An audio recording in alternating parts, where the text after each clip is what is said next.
How much debt is okay to have, and what's good debt versus bad debt? My name is Christina Strickland. I'm the managing partner of Rally Wealth and Benefits, and today we're going to dig a little bit deeper into eliminating debt. So one of the biggest things that we get asked is how much debt is okay to have. And so you could probably ask 100 people that question and you'd probably get 100 different answers. But here's what I think is important to look at. At the end of the day, how much debt is okay to have is the debt that makes you comfortable sleeping at night and the debt that you know you can cover. So I'll just start with some basics and what I see with our clients and what I see going on in kind of the consumer debt world, and we'll just go from there. So one of the things that I often see about debt is it typically comes up when an individual wants to make a major purchase. So buying a house, buying a car, securing a student loan, things like that, a major item coming up. And so in that underwriting process, a lot of items that the creditor or potential creditor is looking at is they're looking at your income, they're looking obviously at your credit score,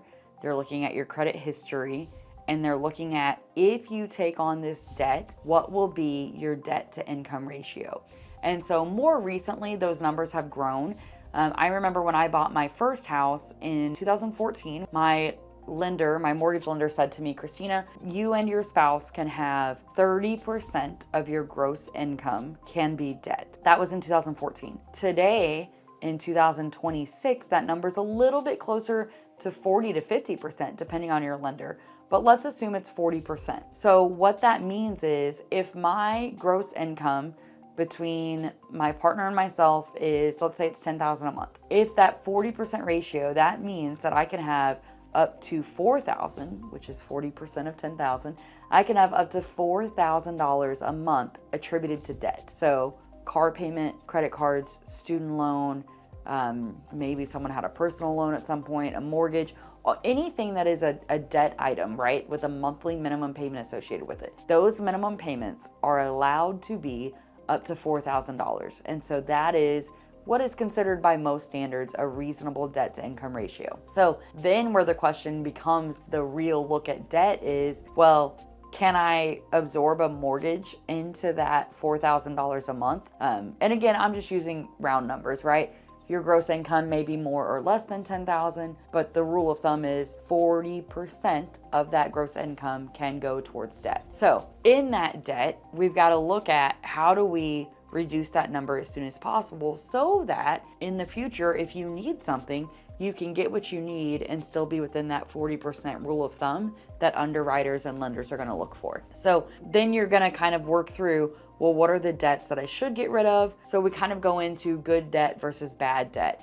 Traditionally speaking, bad debt is going to be items like credit cards, unsecured loans and notes.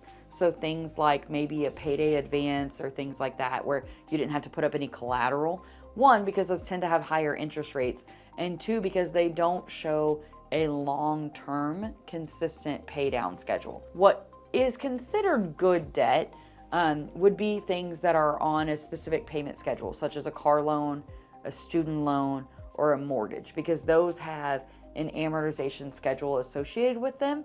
And so there's no fluctuations, if you will.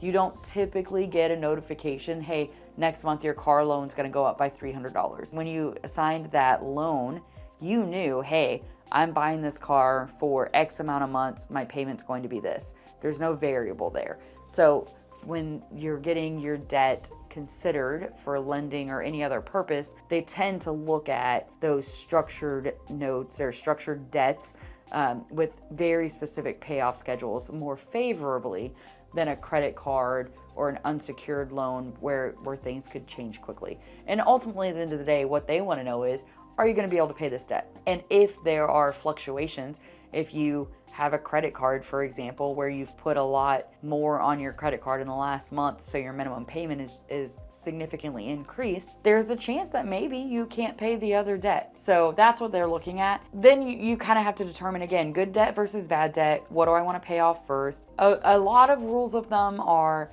pay off the highest interest first. If you've got a credit card at 22%, but you've got a car loan at 6%, then by all means, the 22% is costing you a lot more than that car, right? And so we'd want to pay that off first. However, here's what I know to be true as a financial planner. What makes sense mathematically and what makes sense psychologically are not often the same thing. And so, yes, mathematically paying off that high interest debt is the right answer. However, human beings like gratification and they like to get that gold star when they accomplish a task. And so what that might mean is that when you're evaluating your debt, you may need to look at what's the lowest amount of debt that I can pay off more quickly, because psychologically, you're going to get to check that box off and you're going to feel much more motivated to continue your debt elimination journey. So maybe you've got a debt that is reasonable that you could pay off in 2 or 3 months. Do that first. One, it's going to make you feel better, right? You're going to see the fruit of your labor. And two, what you can do is take that minimum payment and just apply it to the next item. A lot of people refer to this as the debt snowball. It's a pretty common concept. I paid off this debt. That minimum payment was $60 a month. Now I can take that $60 and apply it towards the next debt. So I'm snowballing. I'm adding more payments as I go. So again, some individuals will tell you high interest rate first, and that's great. That does make mathematical sense. Some individuals need to feel, again, that they're accomplishing something. And so that might be pay off the smallest thing first so you know you've got that checked off and you can move on to the next thing. At the end of the day, as long as you're reducing your debt, doesn't really matter. It's what feels the most comfortable to you. So when you pay off those debts, the big rule of thumb again is, hey, let's try not to add to it again, right? Now, some individuals are comfortable always having a car payment or always having a mortgage, and that's okay. At the end of the day, what makes you sleep good at night is what's important. So try not to, when you're going through this process, and I might be preaching to myself a little bit here, when you're going through this process, try really hard not to compare yourself to your peers, to your neighbors, to your coworkers, to your friends, to social media. At the end of the day, what works best for you and your family is all that matters. So try really, really hard not to compare yourself to others and just do what works best for you. As you get through that debt, while we try really hard not to add to it, it's a really good idea to take those minimum payments that you were paying towards debt and associate that or reallocate that to your emergency fund, to your retirement savings, to your college savings, to your vacation savings. The idea is, let's just say that you had a monthly minimum payment between all of your cards, loans, car, whatever your debt items were.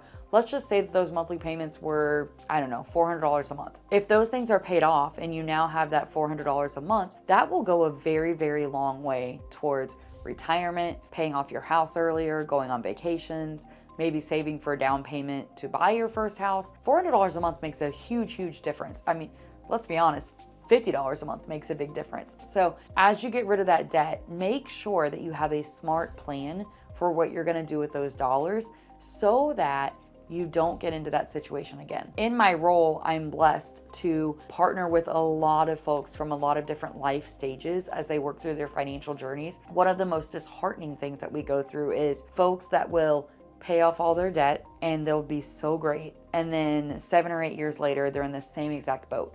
And I wanna acknowledge this. Sometimes debt is just a necessary evil. There are times that there are medical things, there are medications, procedures, there are family circumstances that make debt absolutely necessary. That is a fact of life, and that is something that we all have to work through. What I'm referring to is the debt that is avoidable. What I hate to see is someone work really hard to pay off debt, and then avoidable debt happens again. So again, when you pay off your debt, taking those dollars and earmarking them so that hopefully you don't have to go through this again. Because what I know to be true are 2 things. 1, life continues to get more expensive, and 2, interest rates tend to go up on debt items. So it may not have cost as much to get out of debt 10 years ago as it would today. So smart decisions like that will always be helpful. If you need help automating payments to debt, or you need help doing the math on what should be paid off first, when, how, help with any of that at all, please reach out to us at Rally Wealth and Benefits. We'd absolutely love to help.